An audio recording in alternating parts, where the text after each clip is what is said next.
हर हर महादेव। दोस्तों आज हम आपको एक ऐसी कथा का श्रवण कराने जा रहे हैं जो सुनने मात्र से आपके जीवन में सुख, संपत्ति और धन की वर्षा होगी। तो चलिए कथा को प्रारंभ करते हैं। भगवान शिव माता पार्वती से कहते हैं, यह 3 बातें कभी भी किसी को नहीं बताना चाहिए। जो मानव ये 3 बातें नहीं बताते हैं वो इंसान कभी भी गरीब नहीं रहेगा। फिर माता पार्वती कहती है, हे प्राणनाथ, वो कौन सी 3 बातें हैं जिसे जान लेने से इंसान को कभी भी दुखों का सामना नहीं करना पड़ेगा। फिर भगवान शिव कहते हैं, हे देवी, आज मैं पृथ्वी लोक पर एक सन्यासी का रूप धारण करके यह 3 बातें बताने जा रहा हूं। दोस्तों कृपया आप इस कहानी को ध्यान से सुने। अगर आप यह कहानी सुन रहे हैं तो पूरा सुनिए। इस कथा को आधा अधूरा छोड़कर जाने की गलती मत करिएगा, क्योंकि इस पवित्र कथा को पूरा सुनने से मन चाहे फल की प्राप्ति होगी। इसलिए इस कथा को पूरा सुने। और आप अगर शिव भक्त हैं तो भोलेनाथ का अनादर न करें। दोस्तों प्राचीन समय की बात है। एक नगर में एक धनवान सेठ रहता था। उसके घर में किसी चीज की कोई कमी नहीं थी और उसका व्यापार बहुत अच्छा चल रहा था। उसकी पत्नी भी बहुत खुश रहती थी, क्योंकि सेठ हर महीने उसके लिए नए नए गहने खरीदता था और उसे बहुत प्रसन्न रखता था। दोस्तों सेठ के घर के बगीचे में एक वट वृक्ष था। उस वट वृक्ष के नीचे सन्यासी अपना आसन बिछाकर ध्यान किया करते थे। सेठ और सेठानी दोनों सन्यासी की बहुत सेवा करते थे और उसकी देखभाल करते थे, क्योंकि वह सन्यासी कई सालों से उस वट वृक्ष के पास रह रहे थे। सेठ हर रोज सन्यासी को घर का भोजन देते थे और सन्यासी भी उनसे बहुत प्रेम करते थे।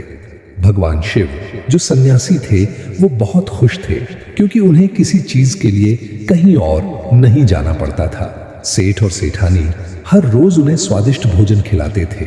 सेठ की पत्नी बहुत ही सरल और भोली स्वभाव की थी। उसकी आदत थी कि वो घर की हर बात बाहर वालों को बता देती थी। एक दिन सेठ की पत्नी ने अपने पति से पूछा, प्राणनाथ, आपका व्यापार कैसा चल रहा है? आप कैसे इतना मुनाफा कमाते हो? अपनी पत्नी का ऐसा सवाल सुनकर सेठ ने सारी बात बता दी। सेठ ने कहा, हे प्रिय, मैं अनाज का धंधा करता हूँ। मैं चंबल की घाटी से अनाज खरीदता हूँ और उसे महंगे दामों में बेच देता हूँ।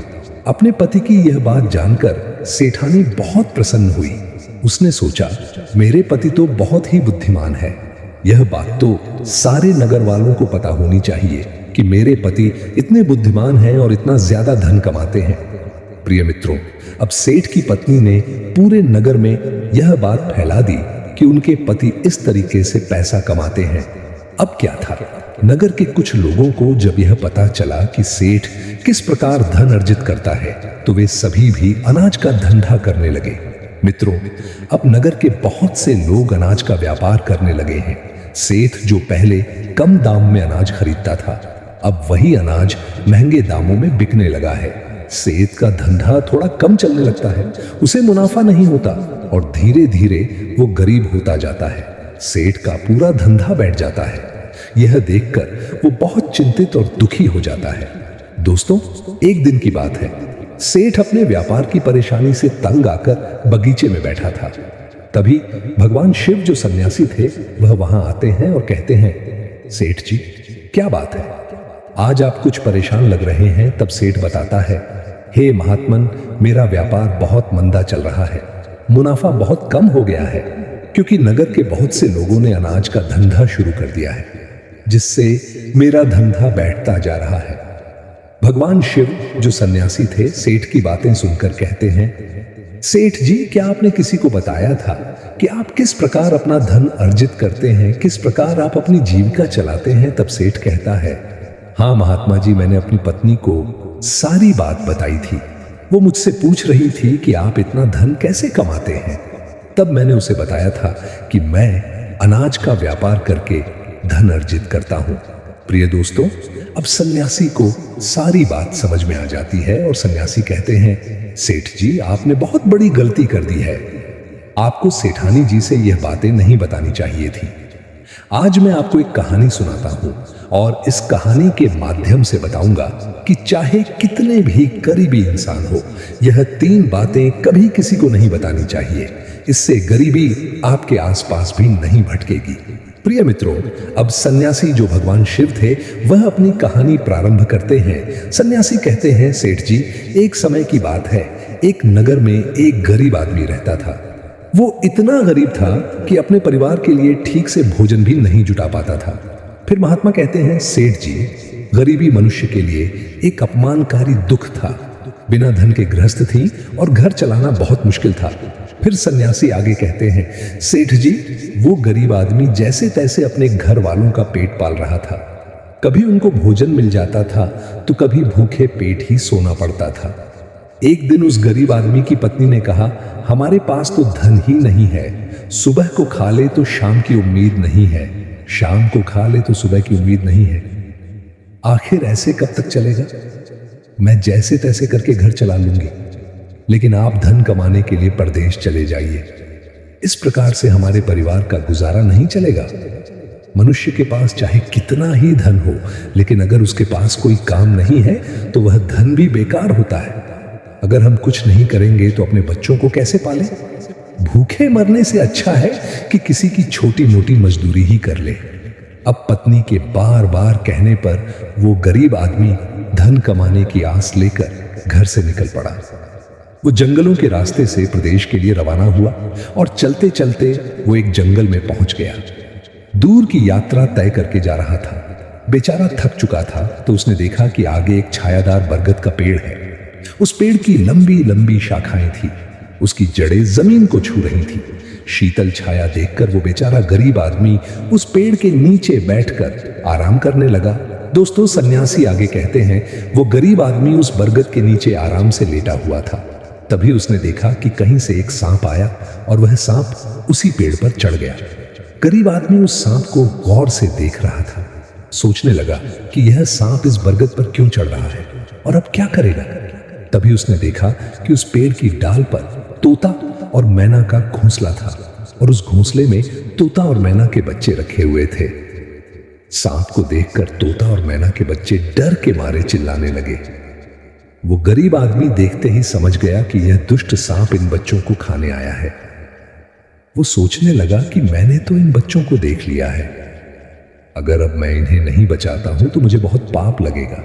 बच्चे तो बच्चे ही होते हैं, चाहे वे इंसान के हों या किसी पक्षी की, बच्चों की हमेशा रक्षा करनी चाहिए। उधर सर्प उन बच्चों के पास पहुंच जाता है। तभी वह गरीब आदमी उठता है और फटाफट बरगद के पेड़ पर चढ़ जाता है। उसने उस सर्प को मार गिराया और नीचे फेंक दिया। फिर उसी बरगद के नीचे आकर लेट गया। तोता और मैना के बच्चे अपनी रक्षा करने वाले उस गरीब आदमी को मन ही मन बहुत दुआएं देने लगे। मित्रों, उसी समय तोता और मैना अपने बच्चों के पास आते हैं। अपने माता पिता को पास आया देख तोता और मैना के बच्चे बहुत खुश होते हैं और उन्हें पूरी घटना बताते हैं कि आज इस वृक्ष के नीचे जो इंसान लेटा है वह हमारे लिए देवदूत बनकर आया है। हमें खाने के लिए एक भयंकर सर आया था और इसी इंसान ने उस भयानक सर्प को मारकर हमारे प्राण बचाए हैं। हम इसके आरणी हो गए हैं। अगर यह इंसान उस सर्प को नहीं मारता तो आज हम घोंसले में जीवित नहीं होते। इसका हम पर बड़ा एहसान हो गया है। अपने बच्चों के मुख से उस मुसाफिर की प्रशंसा सुनकर तोता और मैना बहुत खुश होते हैं। तोता और मैना उस गरीब आदमी के पास जाते हैं और कहते हैं, हे मनुष्य, तुमने आज हमारे बच्चों की जान बचाकर हमें अपना आरणी बना लिया है। आप कौन हो और कहां जा रहे हो? तोता और मैना के पूछने पर वो गरीब आदमी कहता है, हे पक्षियों, मैं एक गरीब आदमी हूं और धन कमाने के लिए परदेश जा रहा था। सफर का थका हारा था तो इस बरगद की छाया में बैठकर आराम करने लगा। तभी मैंने देखा कि एक दुष्ट सर्प तुम्हारे बच्चों को खाने के लिए तुम्हारे घोंसले के पास जा रहा था और मैंने उसे मार डाला। फिर तोता और मैना बोले, भाई, तुमने हम पर बहुत बड़ा उपकार किया है। संसार में सबसे बड़ी खुशी बच्चों से होती है और बच्चों से अधिक प्रिय तो किसी को कोई नहीं होता। आप भी तो धन कमाने अपने बच्चों के लिए ही जा रहे हैं। अब आपने हमारे बच्चों की जान बचाई है तो हम आपके बच्चों की भूख मिटाना चाहते हैं। तब उन्होंने बताया कि हम दोनों तोता और मैना नाम के पक्षी हैं। हम हमेशा कीमती मोती खाते हैं और हमने सुना है कि यह मोती मनुष्यों के लिए बहुत मूल्यवान होते हैं।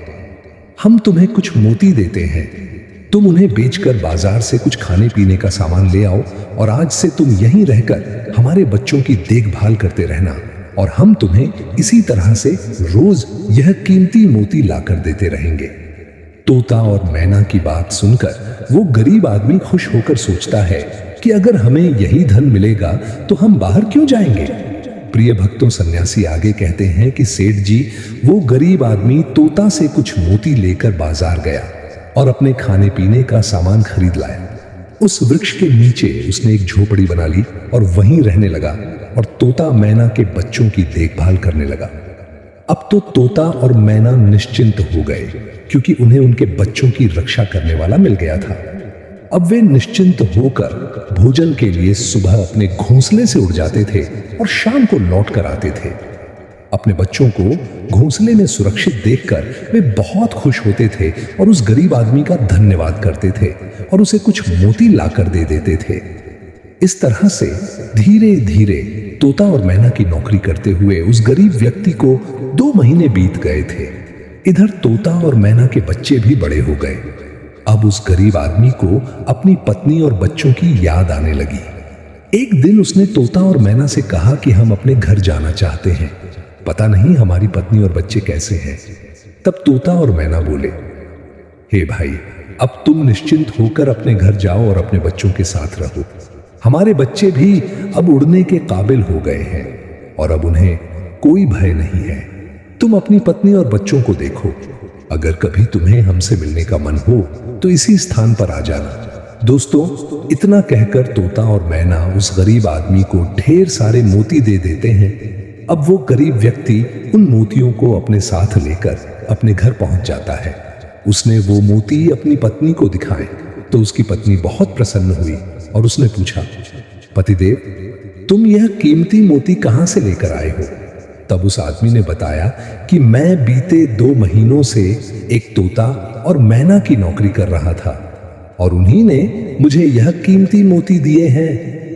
यह मोती बहुत कीमती और अनमोल है। इन्हें बेचकर हम अपना घर और बड़ा बनवाएंगे, अपने बच्चों को अच्छे वस्त्र लाकर देंगे और तुम्हारे लिए भी नए नए गहने बनवाएंगे। प्रिय भक्तों, भगवान शिव सन्यासी रूप में कहते हैं, सेठ जी, अब वो आदमी उन मोतियों को बेचकर बाजार से अपने घर का सारा जरूरी सामान ले आया और अपना नया घर बनवाने लगा और अब वो आराम की जिंदगी जीने लगा। दोस्तों, तभी कुछ समय बाद उस नगर के राजा प्रताप सिंह एक अजीब रोग से ग्रसित हो गए। नगर में दूर दूर से बड़े बड़े वैद्य राजा को देखने आए और अपने अपने तरीके से इलाज शुरू कर दिया, लेकिन राजा के स्वास्थ्य में कोई सुधार नहीं हुआ। जब किसी के इलाज से राजा ठीक नहीं हुए तो एक वैद्य ने राजा से कहा, महाराज, आपकी जिंदगी बच सकती है। अगर आपको तोते के बच्चे का मांस मिल जाए तो आप हमेशा के लिए ठीक हो जाएंगे। इस प्रकार वैद्य की बात सुनकर राजा प्रताप सिंह ने अपने राज्य में घोषणा करवा दी कि जो कोई उसे तोता लाकर देगा उसे सोने के सिक्के दिए जाएंगे। प्रिय भक्तों, धीरे धीरे यह बात पूरे राज्य में फैल गई। सब लोग तोते की तलाश में इधर उधर लग गए, पर किसी को भी तोता नहीं मिला। एक दिन उस गरीब आदमी की स्त्री अपने पड़ोस में कुछ स्त्रियों के साथ बैठकर बात कर रही थी। कुछ घर गृहस्थी की बातें हो रही थी और बातों ही बातों में तोते की चर्चा छिड़ गई। एक स्त्री बोली, बहन, क्या तुम्हें पता है कि राजा साहब ने तोते का बच्चा लाने का आदेश दिया है? अब तुम ही बताओ, क्या तोता लाना कोई आसान काम है? जब उस गरीब आदमी की पत्नी ने सुना कि राजा साहब बीमार है और उन्होंने घोषणा की है कि जो कोई उन्हें तोते का बच्चा लाकर देगा तो उसे सोने के सिक्कों से मालामाल कर देंगे, यह सुनकर उस गरीब आदमी की पत्नी ने कहा, अरे बहनों, तोता लाना कौन सी बड़ी बात है? मेरे पति तो 2 महीने तोता और मैना की नौकरी करके आए हैं, वो एक नहीं कई तोते ला सकते हैं। इतना कहने के बाद वो घर चली गई। नगर की स्त्रियों ने उसकी बात सुनी और अपने पतियों से बताई और धीरे धीरे यह बात पूरे नगर में फैल गई। राजा ने भी सुना कि उनके राज्य में एक व्यक्ति है जो तोता और मैना के पास नौकरी करके आया है। राजा ने अपने सैनिकों को आदेश दिया कि उस आदमी को पकड़ कर लाएं और उससे कहे कि वह एक तोता का बच्चा लाकर दे। राजा ने कहा, इसके बदले हम तुम्हें मुंह मांगा इनाम देंगे। यह सुनकर वह आदमी घबरा गया और बोला, महाराज आप मेरे प्राण ले लो, पर मैं आपको तोते का बच्चा लाकर नहीं दे सकता। मैंने तो उनकी जान बचाई थी। एक रक्षक भला भक्षक कैसे बन सकता है? उसके इनकार करने पर राजा प्रताप सिंह बहुत नाराज हुए और बोले, अगर तुमने हमारी बात नहीं मानी और तोते का बच्चा लाकर नहीं दिया तो हम तुम्हारी पत्नी और बच्चों को मरवा देंगे।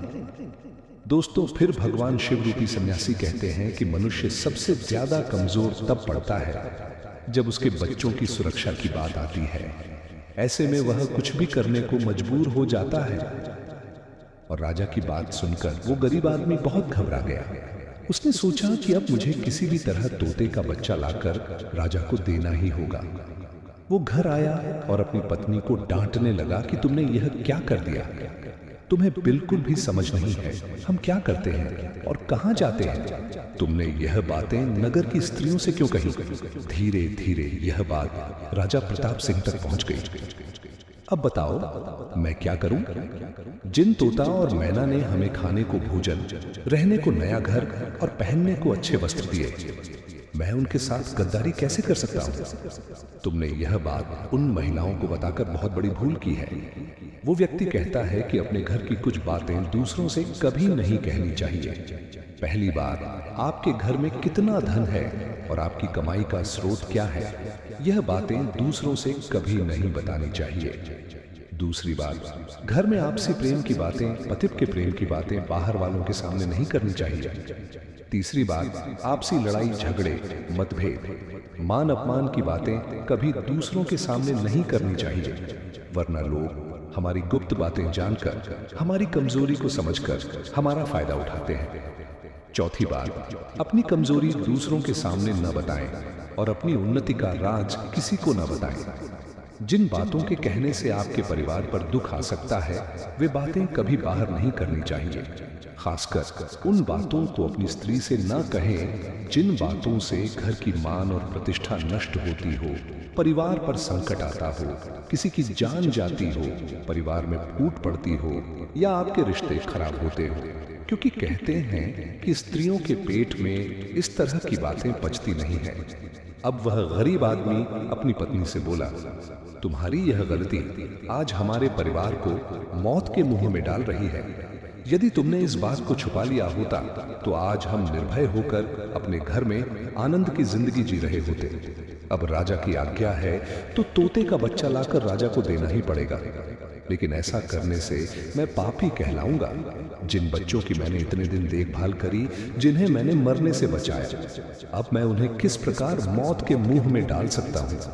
तब उसकी पत्नी बोली। पत्नी कहने लगी, पतिदेव अब जो भी हो, लेकिन हमें अपनी और बच्चों की जिंदगी बचानी है तो आपको यह पाप करना ही पड़ेगा। दोस्तों, अब तो बड़ा लाचार होता हुआ वो गरीब आदमी जंगल की ओर चल पड़ता है, जहां वो तोता और मैना के बच्चों की देखभाल करता था।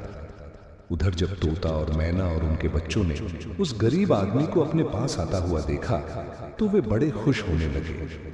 अपने बच्चों को अत्यंत खुश देखकर तोता और मैना कहने लगे, अरे बच्चों, तुम इतने खुश क्यों हो रहे हो? वो तो तुम में से किसी एक को लेने आ रहा है। तुम में से कौन है जो आज उसके साथ जाकर उसकी और उसके बच्चों की जान बचाएगा? फिर तोता कहता है कि बच्चों, लेकिन एक बात याद रखना, तुम में से जो भी उसके साथ जाएगा वो कभी लौट कर नहीं आएगा, क्योंकि वो नगर के राजा का भोजन बन जाएगा। प्रिय मित्रों, तब तोता के बच्चों ने पूछा कि आप ऐसा क्यों कह रहे हैं? तब तोता बताता है कि बच्चों, यहाँ का राजा बीमार पड़ गया है और वैद्य ने उसे तोता के बच्चे का मांस खाने को कहा है, इसलिए तुम में से किसी एक को वह लेने के लिए आया है। यदि तुम में से कोई उसके साथ जाने को तैयार है तो वह जा सकता है। तभी उनमें से एक बच्चा कहने लगा, हे माता पिता, उस आदमी ने ही हम सबकी जिंदगी बचाई है और आज वह आदमी बहुत बड़ी मुसीबत में है। ऐसे में हमें भी उसकी मदद करनी चाहिए, चाहे हमारी जान ही क्यों ना चली जाए, लेकिन हम उसके साथ जरूर जाएंगे। उधर वो आदमी उस बरगद के वृक्ष के नीचे आता है और तोता मैना से अपना दुख बताता है। तब तोता और मैना कहते हैं कि हे भाई, तुम चिंता ना करो, हमारे बच्चे तुम्हारे साथ जाने के लिए तैयार हैं। तुम इनमें से किसी एक को ले जाओ। दोस्तों, अब वो गरीब आदमी उनमें से एक बच्चे को लेकर लौट जाता है और राजा को ले जाकर दे देता है। राजा उस तोते के बच्चे को एक पिंजरे में बंद करता है और अपने नौकर को रखने के लिए कहता है। राजा कहता है कि हम इसे सुबह निकालेंगे और फिर इसके मांस को खाएंगे। दोस्तों, अब क्या होता है कि राजा प्रताप सिंह का एक बेटा था जो पशु पक्षियों से बहुत प्रेम करता था। उसे यह नहीं पता था कि यह तोता उसके पिता के खाने के लिए लाया गया है। वह अपने मित्रों के साथ उसी जगह पर खेल रहा था जहां तोते का बच्चा पिंजरे में था। राजकुमार ने जब एक सुंदर तोते को पिंजरे में बंद देखा तो वो उसके साथ खेलने लगा। तभी राजकुमार का एक मित्र कहता है कि हे मित्र, तुम इस पक्षी को बाहर निकालो।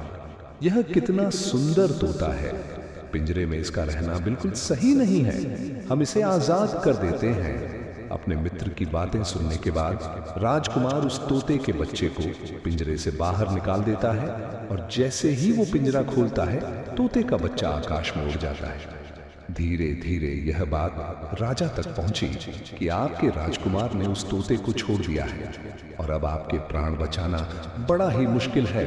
यह सुनकर राजा को बहुत गुस्सा आया और उन्होंने तुरंत राजकुमार को बुलाया और गुस्से में कहा, अरे नादान पुत्र, तूने उस तोते के बच्चे को क्यों छोड़ दिया? राजकुमार बहुत घबरा गया और बोला, पिताजी, मुझे क्या पता था कि वह उड़ जाएगा, मुझे तो उसके साथ खेलना था। अपने पुत्र की बात सुनकर राजा को और भी गुस्सा आया और उन्होंने उसे नगर से निकालने का आदेश दे दिया। मित्रों, अब राजा के सैनिक राजकुमार को नगर की सीमा से बाहर छोड़ देते हैं। उधर वह तोते का बच्चा उड़कर अपने माता पिता के पास पहुंचता है और उन्हें सारी बात बताता है कि राजा के बेटे ने उसे आजाद कर दिया है। तोता और मैना ने जब अपने बच्चे को देखा तो कहा, पुत्र, राजा के बेटे ने तुम्हें तो आजाद कर दिया, लेकिन वह खुद संकट में फंस गया है। उसके दुष्ट पिता ने उसे नगर से बाहर निकाल दिया है। अब उसकी जिंदगी की जिम्मेदारी तुम्हारे ऊपर है। तुम जाओ और उसकी मदद करो। फिर वो तोते का बच्चा राजकुमार की मदद करने के लिए उसके पास पहुंच जाता है। राजकुमार उसे देखते ही पहचान लेता है कि यह तो वही पक्षी है जिसे मैंने पिंजरे से आजाद किया था। राजकुमार कहता है, तुम्हारी वजह से मुझे मेरे पिता ने नगर से निकाल दिया है। अब तुम ही बताओ, मैं क्या करूं, कहां जाऊं? तोता कहता है, मित्र, तुम चिंता मत करो, तुमने मेरी जान बचाई थी, इसलिए मैं तुम्हारी मदद करने आया हूं। सुख दुख में अब मैं तुम्हारे साथ ही रहूंगा। यह सुनकर राजकुमार खुश हो जाता है, क्योंकि उसे कम से कम एक साथी तो मिल ही गया था। अब तोता और राजकुमार दोनों एक दूसरे नगर में घूमने लगते हैं और चलते चलते वे दोनों एक सुंदर बगीचे में पहुंच जाते हैं और उसी बगीचे में वहां के राजा की पुत्री भी अपनी सहेलियों के साथ घूमने आया करती थी। उस राज्य के राजा की कन्या का नाम रूपमती था। राजकुमारी रूपमती बहुत ही सुंदर थी और उसकी खूबसूरती की चर्चा पूरे नगर में होती थी। राजकुमार और तोता उस बगीचे में बैठे हुए थे कि तभी वहां राजा की कन्या रूपमती अपनी सहेलियों के साथ बगीचे में घूमने आती है। राजकुमारी को देखकर राजकुमार वृक्ष के पीछे छुप जाता है और तोता राजकुमारी के सामने पहुंच जाता है। राजकुमारी उस सुंदर तोते को देखकर मोहित हो जाती है और वह उसे पकड़ना चाहती है, लेकिन तोता उसकी पकड़ में नहीं आता और यहाँ राजकुमार राजकुमारी रूपमती की सुंदरता पर मोहित हो जाता है। कुछ समय बगीचे में टहलने के बाद राजकुमारी अपने महल में लौट जाती है, पर राजकुमार पूरी तरह से राजकुमारी पर मोहित हो गया था। अब तो उसे एक पल भी अच्छा नहीं लग रहा था। तब तोते ने कहा, मित्र, तुम चिंता मत करो, तुम जिसे चाहने लगे हो मैं तुम्हें उससे मिलवा दूंगा। राजकुमार बोला, मित्र, तुम मुझे किसी भी तरह उस राजकुमारी से मिला दो, मैं उसके बिना अब रह नहीं पाऊंगा। तोता बोला, मित्र, तुम मुझ पर भरोसा रखो, मैं पता लगा कर आता हूं कि राजकुमारी कहां रहती है और तुम उससे कैसे मिल सकते हो। प्रिय दोस्तों, अब तोता राजकुमारी रूपमती के पास जाता है। राजकुमारी के महल में चारों तरफ सैनिक तैनात थे, लेकिन तोता उड़ता हुआ ऊपर से जाता है और जाकर राजकुमारी के कक्ष के बाहर बैठ जाता है। तोता वहां से सब नजारा देखता है और सारी बात आकर राजकुमार को बताता है कि महल में जाकर राजकुमारी से मिलना बहुत मुश्किल है। तोता कहता है, तुम एक काम करो, अपना रुमाल मुझे दे दो, मैं तुम्हारा रुमाल आज राजकुमारी के पास पहुंचा दूंगा और उसकी चुनरी ले आऊंगा। दोस्तों, अब रात में तोता राजकुमार का रुमाल लेकर राजकुमारी के पास रखाता है और राजकुमारी की चुनरी साथ ले जाता है। सुबह जब राजकुमारी रूपमती जागती है तो देखती है कि उसकी चुनरी गायब है और उसके पास एक रुमाल रखा हुआ है। राजकुमारी तुरंत समझ जाती है कि रात में कोई पुरुष उसके कक्ष में आया था। उसने देखा कि उसकी चुनरी गायब है और उसकी जगह किसी पुरुष का रुमाल रखा हुआ है। राजकुमारी बहुत व्याकुल हो जाती है और अपने सभी सिपाहियों को सावधान कर देती है। वो सिपाहियों से पूछती है कि रात में उसके पास कौन आया था, लेकिन किसी के पास कोई जवाब नहीं होता। अब राजकुमारी के कक्ष की सुरक्षा और बढ़ा दी जाती है। अगली रात फिर से तोता राजकुमारी के कक्ष में जाता है और अपने मित्र द्वारा लिखी हुई चिट्ठी को राजकुमारी के पास रखा आता है। अगले दिन जब राजकुमारी जागती है और चिट्ठी पढ़ती है तो उसमें लिखा होता है कि राजकुमारी, मैंने जब से तुम्हें देखा है तब से मैं तुम्हारा हो गया हूं। मैं तुमसे विवाह करना चाहता हूं। अगर तुम्हें मुझसे मिलना है तो तुम अपने बगीचे में आ जाना, मैं तुम्हें वहां मिल जाऊंगा।